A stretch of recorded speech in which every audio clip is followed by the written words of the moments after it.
नमस्कार मित्रों, स्वागत है हमारे शिव शक्ति यूट्यूब चैनल पर।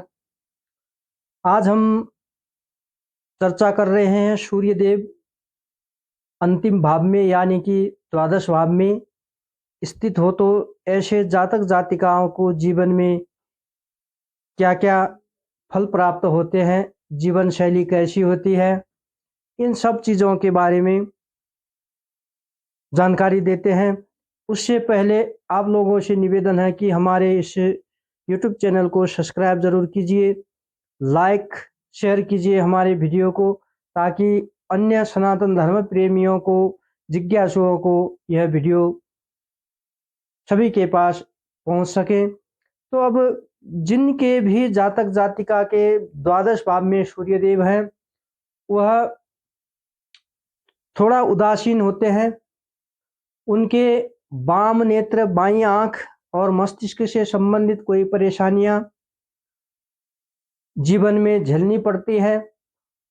विशेष करके ऐसे जातक जातिका जिनके द्वादश भाव में सूर्यदेव हों, वो परदेशवासी होते हैं, अपने जन्म स्थान से दूर जाके प्रगति करते हैं, उन्नति करते हैं। मित्र द्वेषी होते हैं, मित्र कम होते हैं इनके।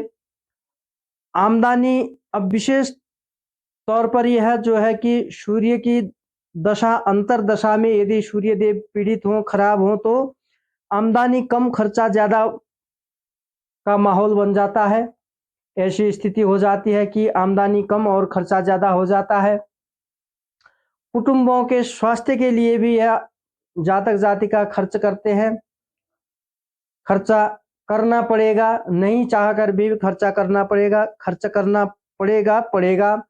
यदि द्वादश भाव में जातक जातिकाओं के सूर्यदेव हैं और खराब स्थिति में हैं, तो अपने कुटुंबियों के लिए, कुटुंबियों के स्वास्थ्य के लिए खर्चा करना पड़ेगा।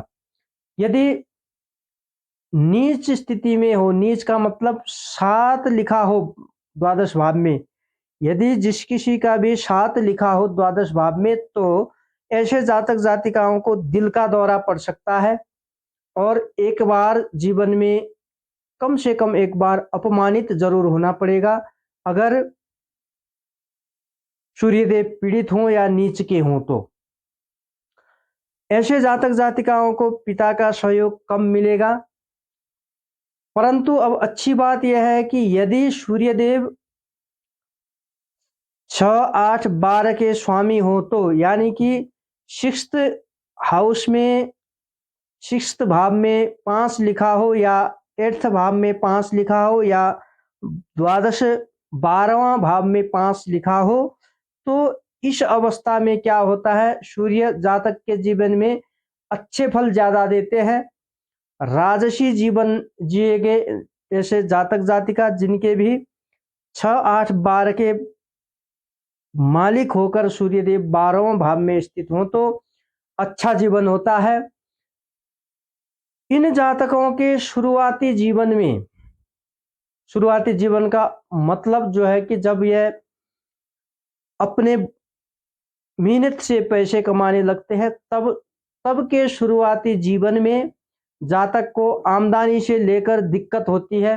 पैसे कम मिलेंगे या पैसे मिलेंगे नहीं, ऐसा आमदनी में दिक्कत होती है।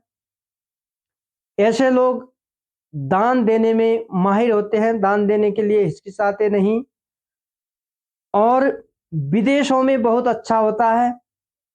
अपने जन्म स्थान से दूर जाने से बहुत अच्छा फल मिलता है, बहुत अच्छा कार्य मिलेगा, बहुत अच्छी आमदनी होगी। इंपोर्ट एक्सपोर्ट का कार्य करें तो बहुत अच्छा रहता है। ऐसे जातक जातिकाओं को, ऐसे जातक जातिका जो है धार्मिक होते हैं, धर्म के प्रति वफादार होते हैं, धर्म के प्रति रुचि रखते हैं, धर्म कर्म में सहयोगी भावना के होते हैं। इन जातकों के जिनके भी द्वादश भाव में सूर्यदेव हों, बच्चों की पढ़ाई के लिए विदेशों पर जाने वाले होंगे इनके बच्चे।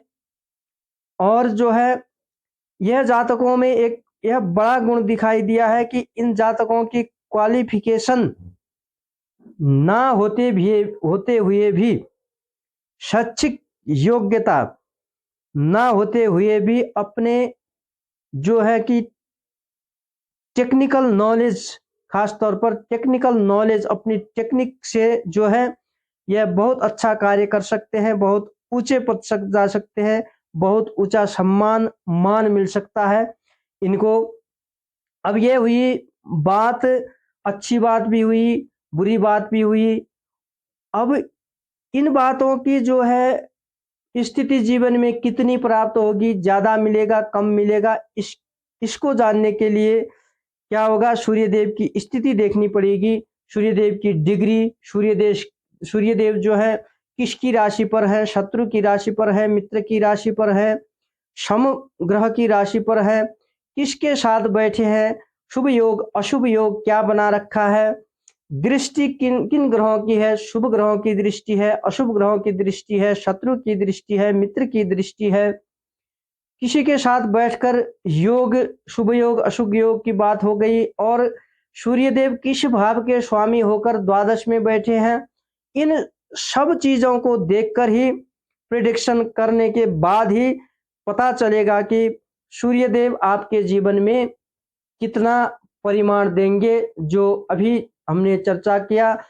तो मित्रों, यह हुए सूर्यदेव के प्रथम भाव से लेकर द्वादश भाव तक की जानकारी।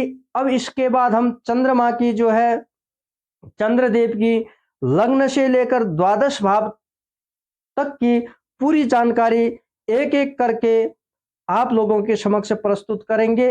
अभी के लिए इतना ही। जय जय श्री राधे श्याम, हर हर महादेव, ओम नमः शिवाय।